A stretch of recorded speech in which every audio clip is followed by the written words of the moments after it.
Hi, it's Dennis Collins again. Another episode of Connect and Convert, where we share insider secrets for small business sales success.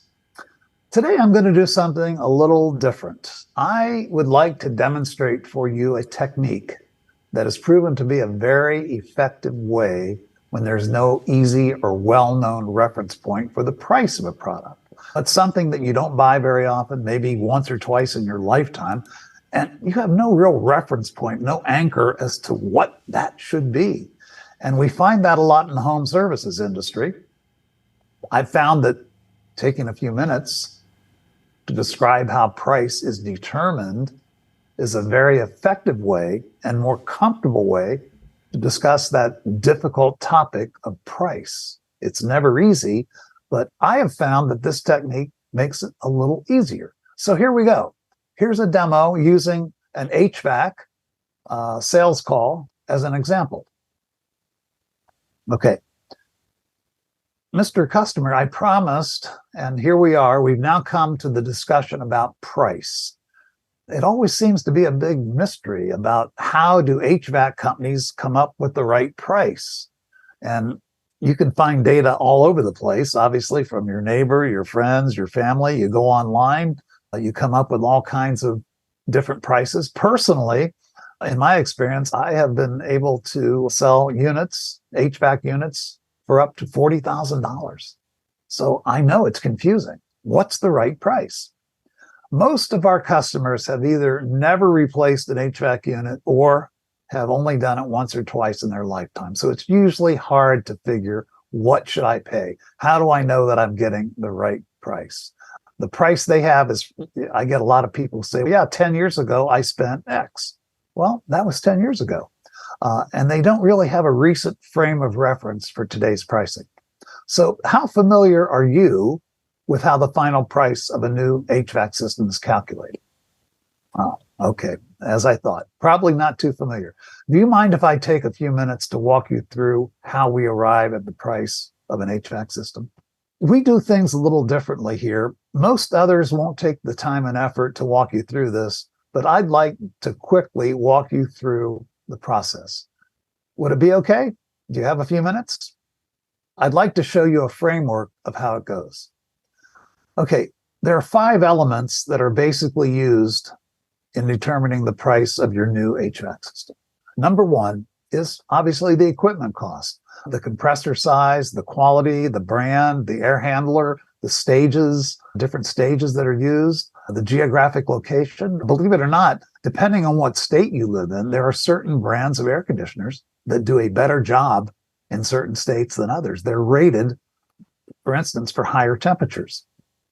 So we will discuss all of those things, the size, the quality, the air handler, the stages, etc. I'll explain all of that. Next, and maybe even more important, is the type of install. There are all kinds of ways to install an HVAC system. We do it properly. Everything is custom measured once, twice, 3 times to make sure we have it right.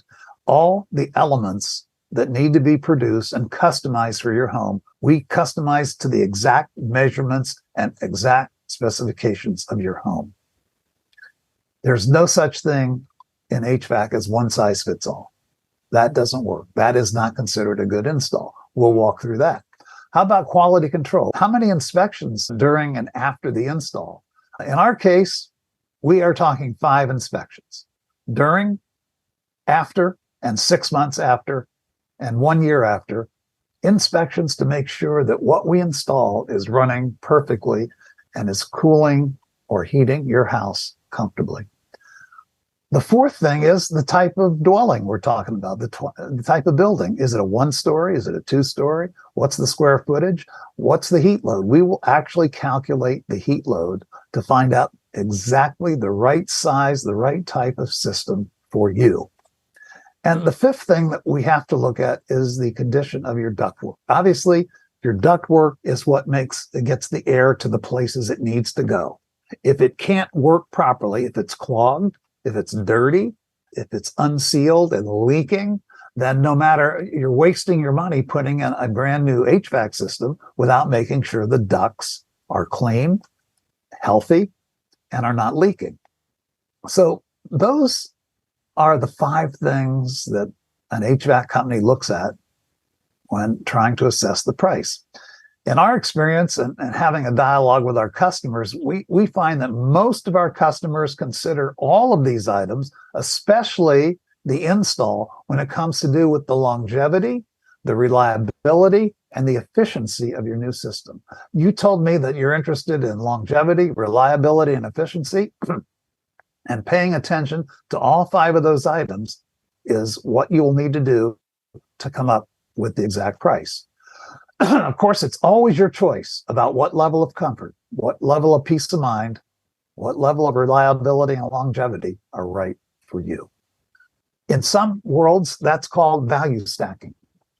Obviously, the 5 things that we pointed out in that little demonstration, all of which can be discussed at length as to, okay, what type, the size, the install, the quality, all of these determine the eventual price. What level of equipment do you want? Do you want the absolute best in class? Okay. What type of install? Do you want a shoddy install, a very one-size-fits-all install, or do you want a custom install? How about quality control? How about type of house? What are we trying to cool? And how about your ductwork? And I have found when you walk a prospective customer through those 5 items, all of a sudden the mystery, the fear of the price disappears. It's then their choice. What level do you want to achieve in each one of these areas? It's your choice. I hope this little demonstration shows the value of value stacking, of taking the values that you offer, whatever they may be, and breaking them down and explaining them to the customer, especially if you sell a product that people don't buy very often. They just don't know how to assess it. They don't know how to figure it. And you're probably going to be one of the only ones who ever does this. Most companies we have found are a quick price and goodbye, on to the next. Somebody who will sit down, explain, and talk with the customer builds trust. And as we all know, trust is what sells. Hope you enjoyed this episode of Connect and Convert. Please join us again soon. I'm Dennis Collins.